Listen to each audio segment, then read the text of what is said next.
was I here?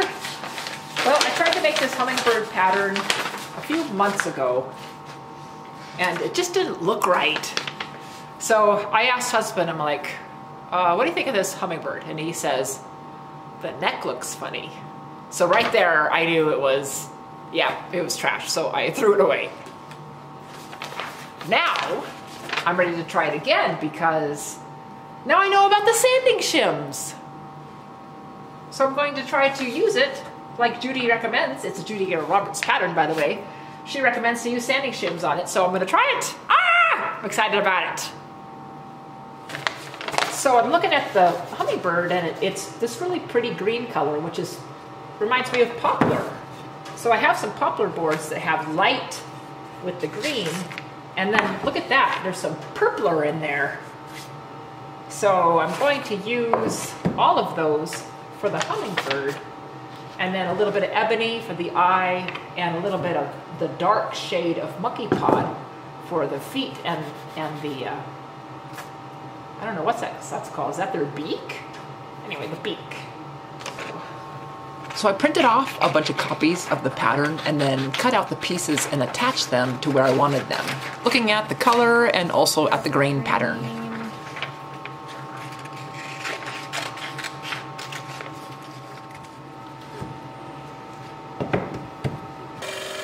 I have a little magnetic bowl clinging to the side of my Hegner. I put the small pieces I cut out in that little bowl. I also have some other things in there like sandpaper, because I've learned to sand off the fuzzies on the piece I'm cutting out, which helps make sure that piece lays flat while sawing. Then I also sand the fuzzies off of the piece I've just cut out, and then I also numbered them. So I continued cutting out the pieces, including the tiny piece for the eye, which is ebony. I also learned to use a popsicle stick, which is also kept in that little magnetic bowl, or tongue depressor, to hold down the paper of the pattern if it gets to flopping up.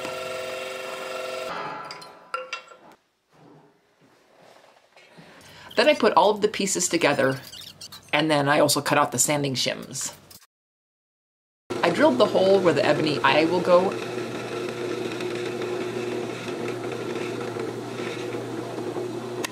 and then I used a small file to clean it up. The eye was tight, but I could make it work. Then I taped the pieces to the sanding shims using double-sided tape.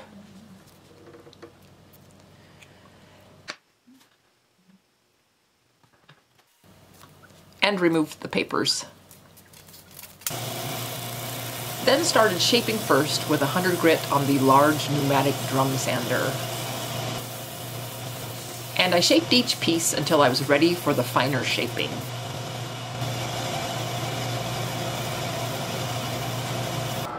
When I had it where I wanted it, I moved on to the Flex Drum Sander with 220 grit. And went over each section that was still attached to the sanding shim, and then all the pieces that were by themselves too. And then it was time to remove the sanding shims. I did that being very careful not to break any of the pieces while I forced that putty knife in between the piece and the shim. Then I used the Wonder Wheel to add some detail to the wing. The wing could also be made by sawing separately each of those little pieces, or the tail feathers could be divided with the Wonder Wheel. It all depends on what you want to do. Okay, I get to go over and refine everything, and this is my favorite part. Well, this is... Actually, I have a bunch of favorite parts, but...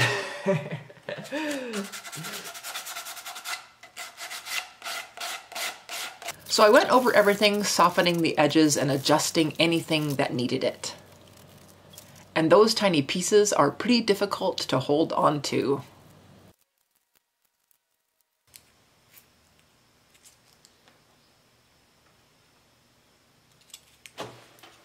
Oh, no.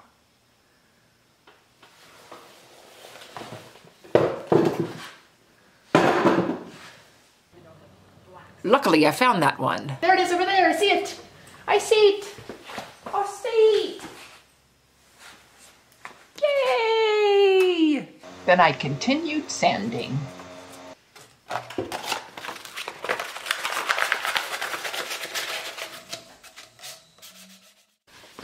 All right, I put a piece of paper on this backer board, and now I'm going to put this on,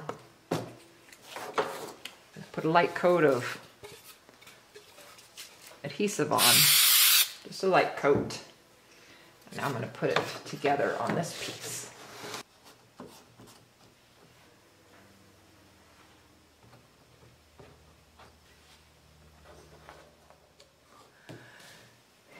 Then I traced it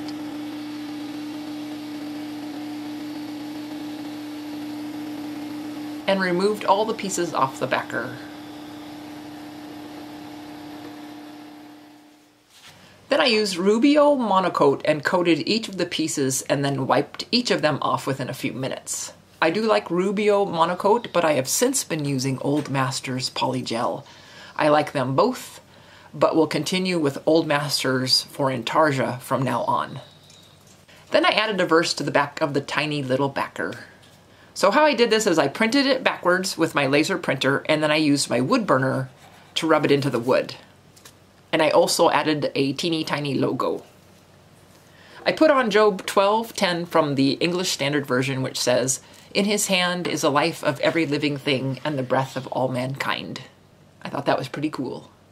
Then I used a thick black Sharpie and colored around the edge. Then I used a thinner Sharpie to fill in any nooks and crannies that the big Sharpie didn't get to.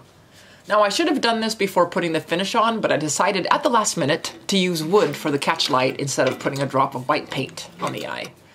So I drilled a tiny hole in the black eye, and of course the hole went into the direct center of the eye, where I'd rather it have been off to the side or something, but oh well. Then I sharpened a piece of holly in the pencil sharpener and put a little glue on the end, and I stuck it into the hole I drilled in the eye. Then I cleaned off the squeeze out and I let that dry. Okay, let's take care of this eyeball. I used that, but I forgot to turn the camera on, sorry. Then I put all the pieces onto the backer and I started gluing a few pieces at a time. And I used quick and thick glue. Love that stuff. I added some Krylon triple thick to the eye while waiting for the first set of pieces to dry, and I also love this Krylon triple thick stuff. Then I continued to glue on more clusters of pieces about every 30 minutes, wiping away the squeeze out with a small brush until all the pieces were glued on.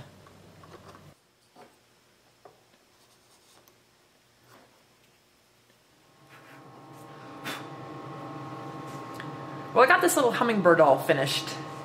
I'm not liking it so much, but I am happy with the different shades of poplar. I mean, cool. These are monkey pod, and this is ebony with holly.